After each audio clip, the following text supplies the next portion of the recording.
نحمده ونستعينه ونستغفره ونؤمن به ونتوكل عليه ونعوذ بالله من شرور أنفسنا ومن سيئات أعمالنا من يهده الله فلا مضل له ومن يضلله فلا هادي له ونشهد أن لا إله إلا الله وحده لا شريك له ونشهد أن سيدنا ومولانا محمد صلى الله تعالى عليه وسلم وعلى آله وصحبه أجمعين.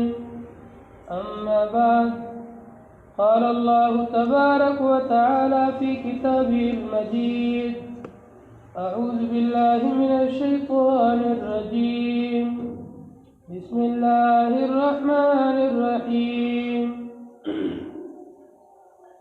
ومن آياته أن خلق لكم من أنفسكم أزواجا لتسكنوا إليها وجعل بينكم مودة ورحمة إن في ذلك لآيات لقوم يتفكرون.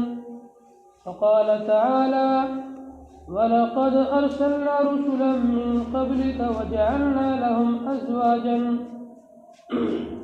وقال النبي صلى الله عليه وسلم: النكاح من سنتي من رغب عن سنتي فليس مني.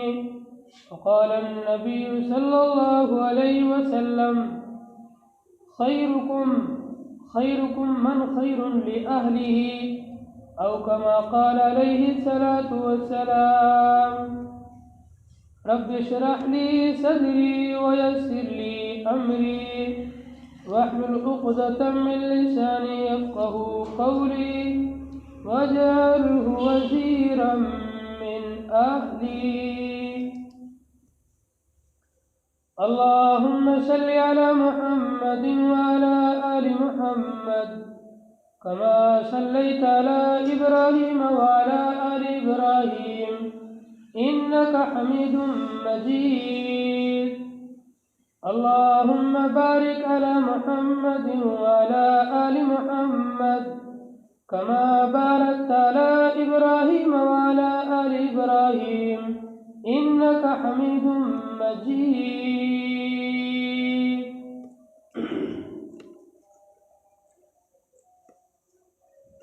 انتہائی قابل قدر سامعین، دینی اور اسلامی غیور بھائیوں،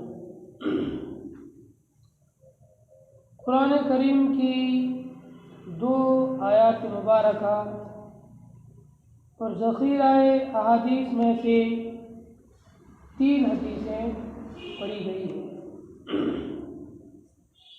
ان قرآن آیات اور احادیث کے اندر ازدواجی زندگی، میاں بیوی کے آپس کے سلوک، میاں بیوی کے آپس کے حقوق، اور ایک مرد کے لیے عورت کتنی بڑی نعمت ہے، اور ایک عورت کے لیے مرد اور شوہر یہ کتنی عظیم نعمت ہے۔ مذہب اسلام سے پہلے، شریعت محمدیہ سے پہلے جتنے بھی مذاہب تھے، ان تمام کے تمام مذاہب میں عورت کو کوئی حیثیت نہیں تھی۔ عورت کے ساتھ ظلم اور زیادتی کا سلوک اور برتاؤ کیا جاتا تھا، اور عورت کے کوئی حقوق نہیں سمجھتے تھے۔ کچھ لوگ تو یوں سمجھتے تھے کہ عورت تو جانور کی طرح ہے، اس سے جب چاہو استعمال کر لو، جو چاہے اس سے کام لے لو اور پھر چھوڑ دو۔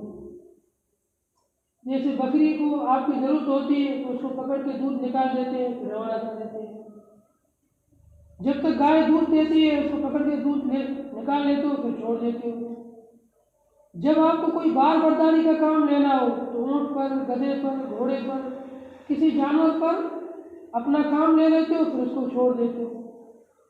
اسی طریقے سے عورت کو لوگ سمجھتے تھے، اس کی کوئی عزت نہیں تھی۔ اور ہندوانہ مذہب کے اندر، ہندوؤں کے یہاں عورت کے پر اتنا ظلم ہوتا تھا کہ اگر کسی عورت کا شوہر مر گیا تو اس مردہ باڈی کو جلانے کے ساتھ عورت کو بھی جلنا پڑتا تھا۔ کوئی عورت اگر ساتھ میں نہ جلتی تو یہ بہت بڑا عیب سمجھتے تھے، اور اس عورت کو اس پر تانے دیے جاتے تھے، اور پوری زندگی وہ تانے سن کر کے اسی حسرت میں اور اسی غم میں مر جاتے تھے کہ میں شوہر سے پہلے کیوں نہیں مر گئی۔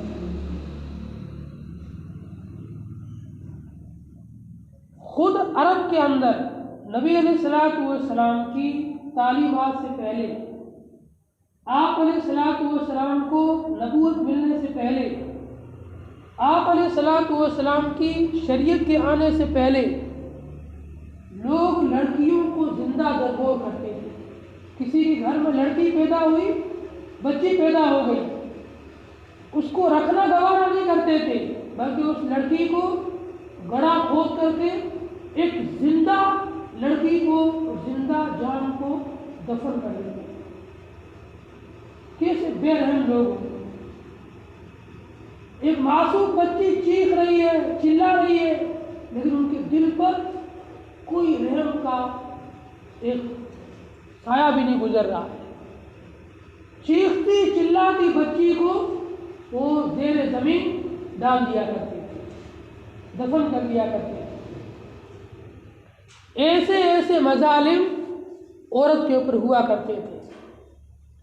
قربان جائیے آمنہ کے لال، عبداللہ کے لخت جگر، مکہ المکرمہ کے در یتیم، تاجدار مدینہ، احمد کبریا، ہم سب کے محبوب حضرت محمد الرسول اللہ صلی اللہ علیہ وسلم کی ذات پر آپ نے آ کر ایسے معاشرے کے اندر، ایسے ماحول کے اندر جب لوگ لڑکیوں کو زندہ دفن کرتے تھے، آپ نے لوگوں کے سامنے کھڑے ہو کر اور اپنی ان دو انگلیوں سے اشارہ کیا، شہادت کی انگلی اور اس کے پاس والی انگلی، ان دونوں انگلیوں سے یہ اشارہ کر کے بتلایا، اے لوگوں، جس نے اپنی دو بیٹیوں کو یا دو بہنوں کو اچھی طریقے سے ان کی تربیت کی، اچھی طریقے سے ان کی کفالت کی،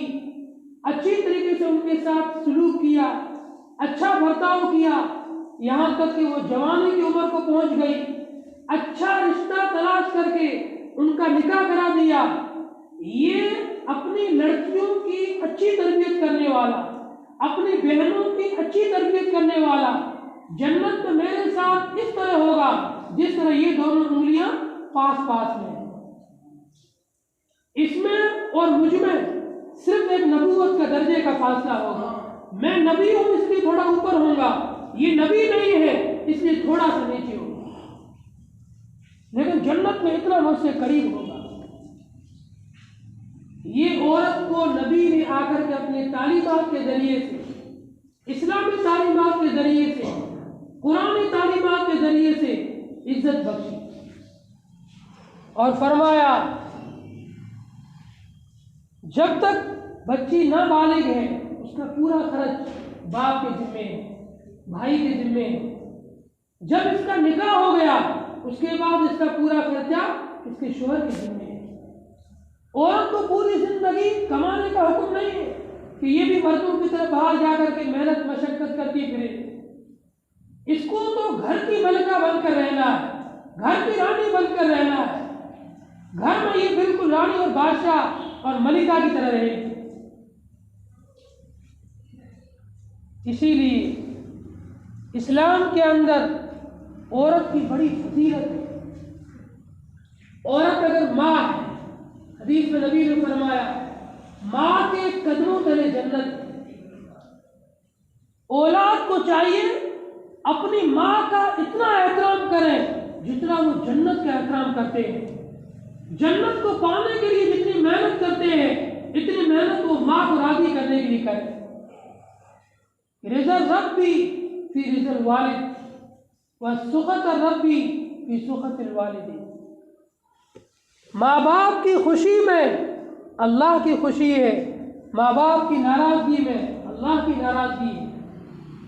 عورت اگر ماں ہے تو اس کے قدموں تلے اللہ نے جنت فرما کر کے اس کی عظمت بڑھا دی، اس کا احترام بڑھا دیا کہ ماں کی عزت کرو، تمہاری جنت اس کے قدموں کے نیچے پڑی ہے۔ اس کو راضی رکھو گے، اس کو خوش رکھو گے تو تمہاری جنت سیف ہے، جنت مل جائے گی۔ اسے ناراض کرو گے جنت سے محروم ہو جاؤ گے۔ عورت اگر بہن ہے یا بیٹی ہے اس کی اچھی تربیت کرو۔ نبی نے فرمایا میرے ساتھ جنت میں ایسے رہو گے جیسے یہ دو انگلیاں۔ ایسے آپ نے عورت کے احترام کو بڑھایا، چاہے وہ ماں ہو، چاہے بہن ہو، چاہے بیٹی ہو، ہر طریقے سے نبی علیہ السلام نے عورت کے احترام کو اور عورت کے تقدس کو بیان فرمایا۔ پھر یہ عورت جب نکاح کے بندھن سے بندھ جائے، جب نکاح کے رشتے سے بندھ جائے اور اس کا نکاح ہو جائے، یہ کسی کی بیوی بن جائے تو اس کی بھی فضائل بیان فرمائے۔ آپ نے فرمایا خیرکم من خیر لأہلہ۔ اے لوگوں کان کھول کر اچھی طریقے سے سن لو، تم میں سب سے بہتر آدمی وہ ہے، سب سے اچھا آدمی وہ ہے جو اپنی بیویوں کے ساتھ میں، جو اپنے گھر والوں کے ساتھ میں سب سے اچھا سلوک کرنے والا۔ وَأَنَا خَيْرٌ لِأَهْلِي، اور میں محمد رسول اللہ اپنی بیویوں کے ساتھ میں، اپنی ازواج مطہرات کے ساتھ میں، اپنے گھر والیوں کے ساتھ میں تم میں سب سے زیادہ اچھا سلوک کرنے والا۔ آپ نے اپنی تعلیمات کے ذریعے سے عورت کو ہر حیثیت سے عزت عطا فرمائی۔ اگر عورت ماں ہے اس کے قدموں کے تلے جنت ہے، اگر عورت بہن اور بیٹی ہے اس کی تربیت میں جنت ہے، اور اگر عورت تمہاری بیوی ہے تو اس کے ساتھ حسن سلوک میں جنت ہے۔ یہ عورتوں کے فضائل بیان فرمائے۔ لا رہبانیت فی الاسلام، اسلام کے اندر رہبانیت نہیں ہے۔ آپ جنگلوں میں نکل جاؤ اور جنگل میں کٹیا بنا لو اور وہیں پوری زندگی گزار کے مر کے چلے جاؤ، یہ جنت کا راستہ نہیں ہے۔ یہ عیسائیوں کا طریقہ ہے، یہ نصارہ کا طریقہ ہے۔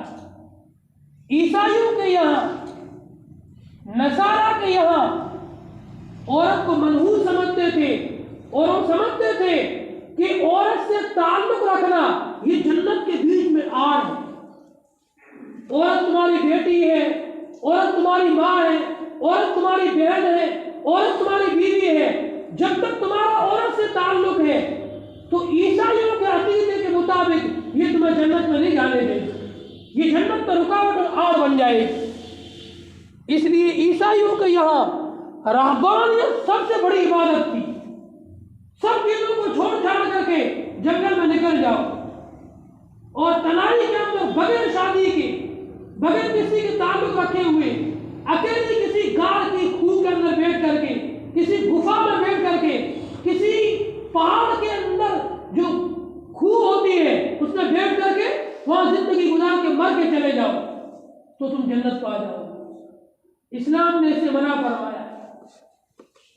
اسلام کہتا ہے انہی گلیوں میں، انہی کوچوں میں، انہی شہروں میں، انہی بازاروں میں اور ان لوگوں کے ساتھ رہ کر شادیاں کر کے عورتوں کو ساتھ رکھ کے، تمہارے گھر میں بیوی بھی ہونی چاہیے، تمہارے گھر میں تمہاری ماں بھی ہوگی، تمہارے گھر میں تمہاری بہن بھی ہوگی، تمہارے گھر میں تمہاری بیٹی بھی ہوگی، ان سب کے حقوق ادا کر کے تم جنت پا سکتے ہو۔ یہ اسلام کی تعلیم ہے۔ اسلام کہتا ہے تم نکاح کرو۔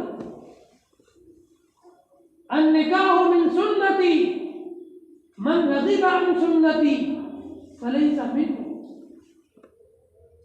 آپ نے فرمایا نکاح میری سنت ہے، جو نکاح سے منہ موڑے، جو نکاح سے اعراض کرے، جو نکاح نہ کرے اس نے میرے طریقے کو چھوڑ دیا، وہ میرے طریقے سے ہٹ گیا، اس نے میرے طریقے کی خلاف ورزی کی، وہ میری امت سے عملی طور پر خارج ہو گیا، عملی طور پر میری امت سے نکل گیا۔ دوسری حدیث میں آپ نے ارشاد فرمایا النکاح نصف الایمان، نکاح آدھا ایمان ہے۔ جب تک کسی جوان کی شادی نہ ہو جائے اس کا ایمان ابھی ادھورا ہے، اس کے ہر عمل پر اسے جو ثواب ملے گا وہ کم ملے گا۔ جب اسی جوان کی شادی ہو گئی اب اس کا ایمان مکمل ہو گیا، اب اس کے ہر عمل کے اوپر اسے جو ثواب ملے گا یہ مکمل ثواب ملے گا۔ ایک شادی شدہ جوان، ایک غیر شادی شدہ جوان، دونوں بیٹھ کر کے تسبیح پڑھے، جو غیر شدہ شادی کو تسبیح پڑھنے کا ثواب ملے گا، شادی شدہ جوان کو اس سے ڈبل ثواب ملے گا۔ ایک غیر شادی شدہ جوان اور ایک شادی شدہ جوان، یہ دونوں نماز پڑھنے کے لیے آئے، شادی شدہ جوان کو اس غیر شادی شدہ سے ڈبل ثواب ملے گا، اس کا ایمان مکمل ہو چکا ہے۔ نکاح اسلام کا ایک حصہ ہے، اسلام کا ایک عظیم رکن ہے، ایک عظیم عبادت ہے۔ اس عبادت کے ذریعے سے انسان کا ایمان مکمل ہوتا ہے۔ اس میں کیا لوجک ہے، کیا حکمت ہے؟ نکاح کی وجہ سے انسان کا ایمان مکمل کیوں ہوتا ہے؟ اس کی وجہ یہ ہے کہ جب تک انسان کا نکاح نہ ہو اس کے اندر کی جو خواہشات ہیں، انسان کے اندر اللہ نے خواہشات رکھی ہے، اور یہ کوئی بری چیز نہیں ہے، یہ اچھی چیز ہے، ہونی چاہیے۔ کسی میں کمزوری ہے نہیں ہے تو اپنا علاج کرائے، وہ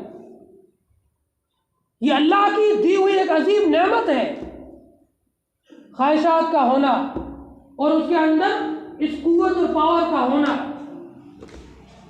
اب اس جنسی خواہش کا ہونا یہ ایک اللہ کی طرف سے ایک عظیم نعمت ہے، لیکن اس نعمت کو پورا کرنے کا بھی اللہ نے حلال طریقہ دیا ہے، نکاح۔ جب تک یہ حلال طریقہ نہیں اپناؤ گے تب تک تمہارا ایمان ادھورا ہے۔ جب اس حلال طریقے کو اپنا لو گے اب تمہارا ایمان سیف ہو گیا۔ جو تمہارے اندر اللہ کی ایک عظیم نعمت ہے، اس نعمت کو استعمال کرنے کا تمہیں حلال راستہ مل گیا، حلال طریقہ مل گیا۔ اب تمہیں حرام کے اندر منہ مارنے کی ضرورت نہیں ہے، حلال طریقے سے اللہ نے جو تمہیں راستہ دیا ہے اس راستے سے اس نعمت سے فائدہ اٹھاؤ۔ اس لیے نکاح یہ ایمان کی تکمیل کا ذریعہ ہے۔ النکاح نصف الایمان، نکاح آدھا ایمان ہے۔ حضرت علی رضی اللہ تعالیٰ عنہ فرماتے ہیں کہ مجھے میرے محبوب جناب مدنی کریم صلی اللہ علیہ وسلم نے 5 چیزوں کی وصیت فرمائی۔ سب سے پہلی چیز اقیموا الصلاۃ قبل ان تفوتوا، نماز کا جیسے ہی وقت ہو فوراً ادا کر لو، کہیں ایسا نہ ہو کہ سستی کی وجہ سے، غفلت کی وجہ سے تمہاری نماز چلی جائے۔ سب سے پہلی وصیت، سب سے پہلا کام، نماز کا جیسے ہی ٹائم ہو اول فرصت میں، اول وقت میں جماعت کے ساتھ آپ نماز پڑھ لیں۔ دوسرا کام توبوا قبل ان تموتوا، آپ کی دوسری نصیحت، آپ کی دوسری وصیت حضرت علی کو، اے علی موت سے پہلے پہلے توبہ کریں، توبہ میں دیری نہیں کرنی، کیا پتہ کب موت آ جائے کوئی بھروسہ نہیں ہے، ہر وقت انسان توبہ کرتا رہے۔ نبی علیہ الصلوۃ والسلام ایک ایک دن میں 50 مرتبہ توبہ کیا کرتے تھے۔ تیسرا کام قرضے کی ادائیگی میں جلدی کرو، استطاعت کے باوجود آپ کے پاس حیثیت ہے اس کے باوجود آپ ٹال مٹول کر رہے ہو، یہ مناسب نہیں۔ تیسری وصیت، اگر آپ کے اوپر کسی کا قرض ہے تو اس قرض کو جلد ادا کرنے کی فکر کرو۔ چوتھا کام، جب کسی کا انتقال ہو جائے تو اس کے کفن دفن میں جلدی کرو۔ کسی آدمی کا انتقال ہو گیا، اس کا بیٹا امریکہ میں ہے، اب وہ فلائٹ کا ٹکٹ بنوائے گا، کیا پتہ فلائٹ میں ٹکٹ آج کل کا ملے نہ ملے، اب 3 دن تک ماں کی لاش کو، باپ کی لاش کو وہ پنیوں میں پیک کر کے کیمیکل لگا کے رکھ دیتے ہیں۔ یہ مناسب طریقہ نہیں ہے، یہ ٹھیک طریقہ نہیں ہے، آپ صلی اللہ علیہ وسلم کی تعلیمات کے خلاف ہے۔ چوتھی وصیت، چوتھی نصیحت، جیسے ہی انسان کی موت واقع ہو، جیسے ہی انسان کی وفات ہو، جتنا جلدی ہو سکے اتنا جلدی اس کو غسل دے کر کے، کفن پہنا کر کے قبر کے حوالے کر، مٹی کے حوالے کر۔ اور پانچویں نصیحت، پانچویں وصیت، آپ نے فرمایا جب کسی جوان لڑکے اور جوان لڑکی کا مناسب رشتہ مل جائے تو اس کے نکاح میں دیر نہ کرو، فوراً اس کا نکاح کرا دو۔ آپ علیہ الصلوۃ والسلام کی تعلیمات کے مطابق جیسے ہی بچہ اور بچی بالغ ہو فوراً ان کا نکاح کرا دینا چاہیے، اور اگر نکاح نہیں کرایا، یہ لڑکا اور لڑکی کہیں جا کر کے گناہ میں ملوث ہوئے تو جتنا گناہ ان غیر شادی شدہ جوان لڑکے اور لڑکی کو ملے گا، اتنا کا اتنا گناہ اس کے ماں باپ کو ملے گا۔ انہوں نے نکاح میں دیری کیوں کی؟ اس نکاح میں دیری کی وجہ سے یہ لڑکا یا لڑکی جا کر حرام کام میں پڑے ہیں، تو ان کو جتنا گناہ ملے گا اتنا کا اتنا گناہ ان کے ماں باپ کو بھی ملے گا۔ نبی علیہ الصلوۃ والسلام کی حدیث ہے، آپ نے فرمایا اگر کوئی جوان لڑکا یا جوان لڑکی نکاح نہ ہونے کی وجہ سے حرام کام میں پڑ گئے، جتنا گناہ ان حرام خوری کرنے والوں کو ملے گا، ان حرام کام کرنے والوں کو ملے گا، اتنا کا اتنا گناہ ان کے ماں باپ کو ملے گا جو نکاح میں دیری کرنے والے ہیں۔ اس لیے پانچویں نصیحت آپ نے یہ فرمائی کہ جب آپ کے بچے اور بچی کا مناسب رشتہ مل جائے آپ فوراً اس کا نکاح کرا دو۔ اب اپنے بچوں کا رشتہ اور نکاح کیسے لوگوں سے کرائیں؟ سب سے بہتر لڑکے کون سے ہیں، سب سے بہتر لڑکیاں کون سی ہیں، اس کی بھی آپ نے رہنمائی فرمائی۔ حدیث میں آتا ہے ایک مرتبہ حضرت نبی علیہ الصلوۃ والسلام تشریف فرما ہے اور آپ کے گرد صحابہ کی مجلس لگی ہوئی ہے۔ آپ نے سوال کیا بتلاؤ سب سے بہترین عورت کون سی ہے؟ صحابہ کرام نے الگ الگ رائے دی۔ اس مجلس کے اندر حضرت علی رضی اللہ تعالیٰ عنہ بھی بیٹھے ہوئے تھے، اور وہ مجلس سے اٹھ کر اپنے گھر کسی کام سے گئے اور وہاں جا کر حضرت فاطمہ سے پوچھا کہ نبی علیہ الصلوۃ والسلام کی مجلس میں، آپ کی محفل میں ایک مسئلہ چھڑا ہوا ہے کہ دنیا کی سب سے بہترین عورت کون سی ہے؟ حضرت فاطمہ نے بتلایا، میں بتلاؤں کہ ضرور بتاؤ۔ حضرت فاطمہ نے کہا دنیا کے سب سے بہترین عورت وہ ہے جس کو کوئی غیر مرد دیکھ نہ سکے اور وہ عورت کسی غیر مرد کو نہ دیکھے۔ یہ عورت کسی غیر مرد کو نہ دیکھے اور کوئی غیر مرد اس عورت کو نہ دیکھے، اتنے پردے میں رہنے والی ہو، اتنے اپنے آپ کو جو ہے چھپا کے رکھنے والی ہو، اتنے اپنے آپ کو گھر میں رکھنے والی ہو، یہ عورت دنیا کی سب سے بہترین عورت ہے۔ حضرت علی رضی اللہ تعالیٰ عنہ واپس محفل میں آئے اور آپ صلی اللہ علیہ وسلم سے عرض کیا یا رسول اللہ، میں اس سوال کا جواب حضرت فاطمہ سے پوچھ کے آیا ہوں، اگر آپ کی اجازت ہو تو میں اس کا جواب دوں۔ آپ نے فرمایا بتلائیے۔ حضرت علی نے کہا فاطمہ کہہ رہی ہے کہ دنیا کی سب سے بہترین عورت وہ ہے نہ کوئی غیر مرد اس کو دیکھ سکے، نہ وہ کسی غیر مرد کو دیکھے، نہ عورت خود کسی غیر مرد کو دیکھے، نہ کوئی غیر مرد اس کو دیکھ سکے۔ اتنے پردے میں رہنے والی ہو، یہ عورت دنیا کی سب سے بہترین عورت ہے۔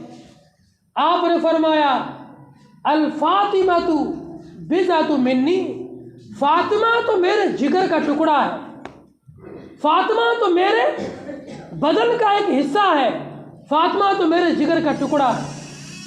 پھر آپ نے اتنی ساری دعائیں دی فاطمہ بن علی کو، اور آپ نے فرمایا بالکل ٹھیک بات ہے، سب سے بہترین عورت وہ ہے جس کے اندر یہ حیا والی صفت ہو، جس کے اندر یہ شرم والی صفت ہو، جس کے اندر یہ پردے والی صفت ہو۔ پھر آپ نے فرمایا سب سے اچھا مرد کون سا ہے، سب سے اچھا شوہر کون سا ہے؟ آپ نے فرمایا خیرکم، سب سے اچھا مرد، سب سے اچھا شوہر وہ ہے جو اپنی بیوی کے ساتھ سب سے زیادہ اچھا برتاؤ کرنے والا ہو۔ آپ علیہ الصلوۃ والسلام نے اپنی بیٹیوں کے لیے کیسے لوگوں کا اور کیسے دامادوں کا انتخاب کیا۔ آپ دیکھیے، آپ نے اپنی چاروں بیٹیوں کا نکاح دو آدمیوں سے کرایا، حضرت علی سے اور حضرت عثمان سے۔ پہلے والے داماد حضرت علی اتنے زیادہ بہادر کہ ان کی بہادری کی مثال دی جاتی ہے۔ اگر آپ اپنی لڑکی کے لیے کہیں رشتہ ڈھونڈیں تو بہادر جوان ڈھونڈیں، بزدل، مریل، کمزور، بیمار نہ ڈھونڈیں۔ پوری زندگی خود بھی دوائیاں لے گا اور بیوی کو بھی دوائیاں دلائے گا۔ ایسا مریل ٹٹو نہ ڈھونڈے بچیوں کے لیے، کڑیل جوان ہونا چاہیے جو بہترین بزنس کرتا ہو، بہترین کماتا ہو، بہترین اس کی ایک فیلڈ ہو، لوگوں میں اس کا نام ہو، ایسا جوان ہونا چاہیے۔ حضرت علی رضی اللہ تعالیٰ عنہ شرافت کے اعلیٰ معیار پر، بہادری کے اعلیٰ معیار پر بہادر جوان تھے۔ اور دوسری صفت محنت و مشقت، حضرت علی کا دوسرا نام تھا۔ ایسی محنت کرنے والے، جد و جہد کرنے والے تھے، کوئی بھی کتنا بھی مشکل کام ہو چٹکیوں میں حل کر دیتے تھے۔ اور تیسری صفت علم کے دریا اور پہاڑ تھے حضرت علی، اتنے بڑے عالم تھے حضرت علی۔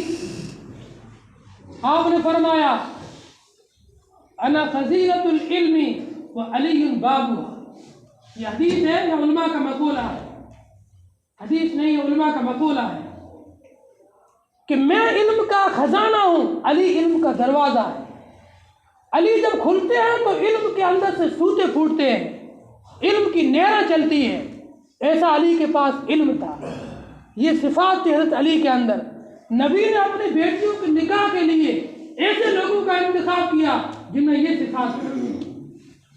دوسرے داماد حضرت عثمان غنی تھے، مالدار تھے۔ آپ بھی اپنی بچیوں کے لیے مالدار آدمی کا انتخاب کریں۔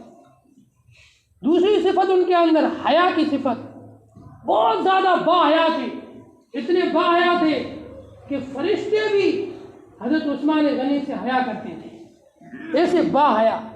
آپ بھی اپنی بچیوں کے لیے ایسے بچوں کا اور ایسے لڑکوں کا انتخاب کریں جو غنی بھی ہو اور ساتھ میں باحیا بھی ہو۔ اللہ تعالیٰ سے دعا ہے اللہ تعالیٰ ہم تمام کو عمل کی توفیق عطا فرمائے۔